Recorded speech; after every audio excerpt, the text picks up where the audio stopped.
In the 2003 film Uptown Girls, prior to visiting Coney Island, Molly details to Ray her connection to the amusement park through the loss of her parents. Molly was 8 years, 6 months, and 3 days old when she last saw her parents, just a bit older than Ray. Molly then explains that after her parents' fatal plane crash, she packed a knapsack, boarded a train, looked at a map, and decided that she would run away to Coney Island with the perception that this island was truly an island of its own. When Molly arrived at Coney Island, she was greeted by the reality of her fantasy, where she was only allowed one ride, for she was without parental supervision, so Molly rode the spinning teacups.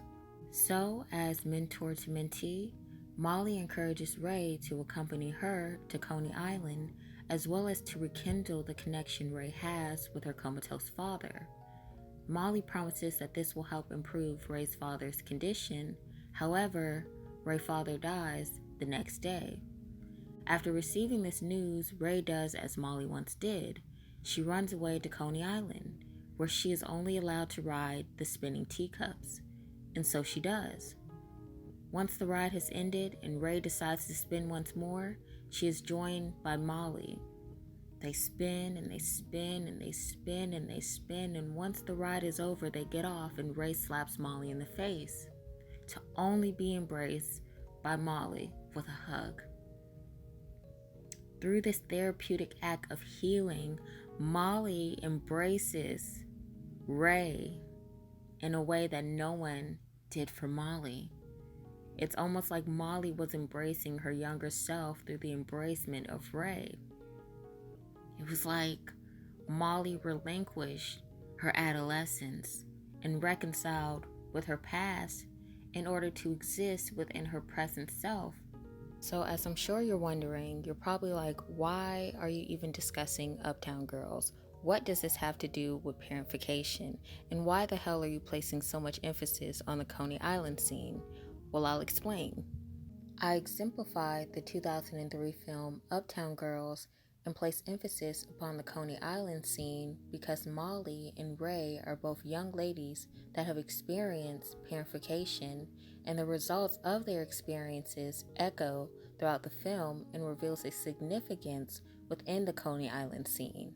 Molly was the only child of her two parents, and after a fatal plane crash, Molly became an orphan, governing herself without the guidance of her parents. Ray was the only child of two parents as well, yet her mother neglected her for her business aspirations and endeavors, and her father was absent and present, for he was in a comatose state, so Ray was governing herself without parental advisory as well. Within my adolescent and teenage years, I suffered a mild case of parentification. Just as with any traumatic experience, may it be a sequence of annual and or biannual events, or may it be a one-time singular occurrence, it seems to always translate within future endeavors. Given that I experienced such a trauma within my adolescence, I found within my teenage years that I developed a certain compulsive habit and or tendency, such as perfectionism and reclusion.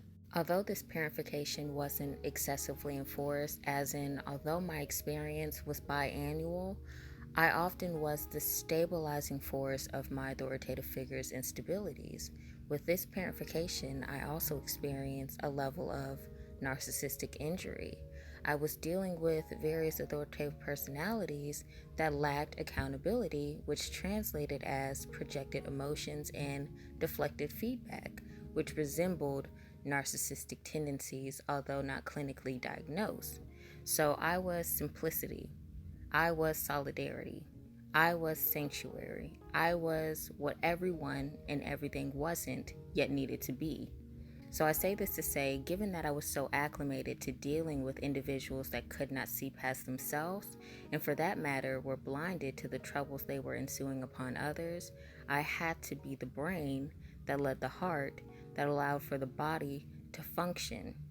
So, as I share with you all this film, and as I have placed emphasis upon the Coney Island scene, I realize that life is so sequential. Nothing is by coincidence, everything is by design. When I was a young girl, I gravitated heavily towards this film. I was enamored with Brittany Murphy and Dakota Fanning. And as I grew, from that young little girl to this young woman that I am today, there have been various moments in my life where I have been compared to the actors that depicted these characters. And I definitely see the parallels. When I was younger, I was definitely Dakota Fanning. I was definitely Ray. And as I grew older, I had an embodiment of Brittany Murphy, Molly.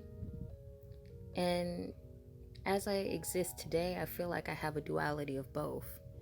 You know, it's not a battle of personalities. This is not split personalities that I'm discussing. It's just more so recognizing a duality. And I do realize that at times I can resemble Dakota, and at times I can resemble Brittany. You know, there's a resemblance, there's a parallel. And I guess I share this because, as I stated previously, life is so sequential. Nothing is by coincidence. Everything is by design. I gravitated towards this movie as a little girl for a reason. It spoke to me subconsciously, unconsciously, and now to this day it speaks to me consciously, and I'm able to hear it and identify it as such. So again, I encourage you, if I have not already, I encourage you, please look into parentification, look into narcissistic injury, and ask yourself, have you experienced anything that would prompt you to believe that you have experienced such an experience as narcissistic injury and or parentification? And if you have, reflect upon your past and ask yourself if these occurrences have prompted you to experience the broken bird syndrome, if you are experiencing this repetitious cycle of the broken bird syndrome.